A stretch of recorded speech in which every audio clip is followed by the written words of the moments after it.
Yeah. Antes era a Igreja Evangélica Pentecostal. Sim, e o pastor falou, ouvia aí Estados Unidos. Uhum. Nós temos igreja nos Estados Unidos? Não, o missionário, Sim, primeiro missionário Ok, que veio era o Edmundo Stark ok, e a sua esposa. O Edmundo Stark, lá nos Estados Unidos, era da Igreja de Deus. ok. Yeah. E então ele vem para Sim. poder cooperar, trabalhou com outros missionários, porque ele veio para no Lubito e um dos missionários pega e ele trabalhou no centro também da Angola, e só que ele depois morre. Apanha um paludismo, malária, morre. A esposa regressa para os Estados Unidos e lá nos Estados Unidos toma conhecimento de uma atividade em Lisboa e então ele endereça essa carta a solicitar um outro missionário. Veio um missionário da Igreja Assembleia de Deus e ele fica em Portombuí, lá no Quirimbo. Quirimbo, alguns conhecem Quirimbo. E então, a partir dali, ele é removido pela PIDE para vir para Luanda, continua a pregar, e aqui ele já não põe o nome que ele tinha deixado lá. Sim. Põe Igreja Evangélica Pentecostal. Ok.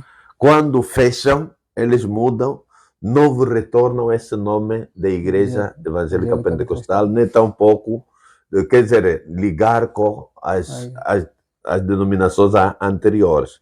E então eles colocam Igreja Cristã Evangélica de Luanda. E diz a história de que quem sugeriu esse nome, Igreja Cristã Evangélica, é o Dr. Brechet. Brechet pai, porque há o Brechet dos outros. O Brechet pai, que foi o primeiro, aquele médico que estava no tempo colonial lá no hospital de Caluquembe. E havia muita relação, né, naquela altura. Ok, pastor, falou-se também de Lisboa. Nesse caso, a Igreja Cristã Evangélica nasce de Lisboa para cá? Não, não nasce de Lisboa, ele nasce mesmo cá. Só que tinha que ser aos que os 21 irmãos, mais o pastor, eles se identificaram como cidadãos portugueses. Era o pastor Luís Campos de Aço, Maria Fernanda e mais outros irmãos. Esses todos eram cidadãos portugueses que tinham com uma única finalidade de que eles queriam manter a sua fé. Para manter a sua fé, eles tinham que se congregar, e então, e ainda dizia que esta igreja tomará o nome de Igreja Cristã Evangélica de Luanda, será autônoma, regendo-se administrativamente por um conselho diretivo eleito entre os seus membros, e, por consequência, não dependerá de qualquer outra para o seu governo e orientação. É exatamente local. E nesse caso, pastor, como é que o pastor passa a ser da cristã evangélica? Essa é uma outra história. Muito simples, mas vamos resumir. Como é que o pastor entra para... Não, depois disso, a história diz o seguinte: eles começam,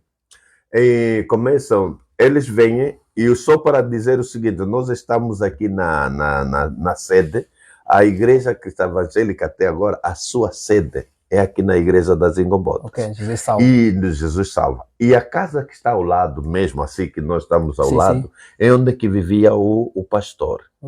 Então, em 65, quando ele recebe a autorização de que pode ter a sua igreja e céu, então eles verificam aqui nesse lugar estava em aluguer. E então eles preparam as condições para que aqui nas Ingombotas, não é, ao lado da casa do pastor, começasse a igreja. E então é assim que eles estruturaram, isso era tipo uma loja, eles estruturaram bem para que possa ser um templo, possam realizar os cultos aqui. E então, no dia 1 de agosto de 1965, então se realiza o primeiro culto aqui neste lugar. Nessa altura já tinha alguns, como é que começaram o trabalho? Com candidatos ao batismo. E é por isso que nessa altura, se os irmãos entrevistaram o pastor Antônio João, e seria muito bom, Sim, porque ele está foi, em carteira também. Ele foi exatamente um dos 11 que foram batizados naquele dia, 1 de agosto. Eles foram batizados e então, a partir daquele instante, o trabalho começou aqui. Começou de tal maneira que os homens passam, mas a obra permanece. Começaram com o pastor Luiz Campos de Aço. Em 68, ele cessa o seu trabalho, não é? Ele cessa o seu trabalho e sai também de Luanda, não é? Continuou, entrou o pastor, um ancião a dirigir a igreja aqui local, que na história está também lá esse nome, mas depois em 69 entra o pastor, naquela altura era ancião também, José Joaquim Marques da Silva. Esse que continua a liderar a igreja até em 1975. Em 1975, os jovens não sabem, mas é importante, havia muita guerra, no sentido de que a situação era difícil, alguns tiveram que regressar e a maior parte dos portugueses tiveram que sair do país. E o pastor também saiu do país, em 75. Ao sair do país, não é? Então ficam só os irmãos negros assumir o trabalho. E então, nessa altura, foi o irmão Anás que fica com a chave da igreja. Ele sai, mas estava já o irmão Anás, estava o irmão Antônio João, estavam mais outros irmãos, e naquela altura já estavam os irmãos também da Viana, os mais velhos Pedro e o ancião Januário. Então, esses todos decidiram continuar com a igreja. E ainda pediram socorro aqui na Assembleia de Deus. Na altura já tinha pastores, não é? Já tinha deixado de ser Igreja de Jesus, passou a ser mesmo Assembleia de Deus, ok? E então, mas eles continuaram com o trabalho. Os outros disseram, não, então como vocês são poucos, devem integrar. Eles disseram, não vamos integrar, vamos continuar mesmo a ser Igreja Cristã Evangélica. E eles continuaram a ser da Igreja Cristã Evangélica. E nessa altura, uma coisa muito importante que muitos não sabem, no tempo colonial, havia um decreto 77 do Norte de Matos, naquela altura, em que proibia muito trabalho de evangelização dos protestantes. E em 1922, criou-se uma Aliança Evangélica de Angola. Em 1922, essa aliança juntava todos os missionários.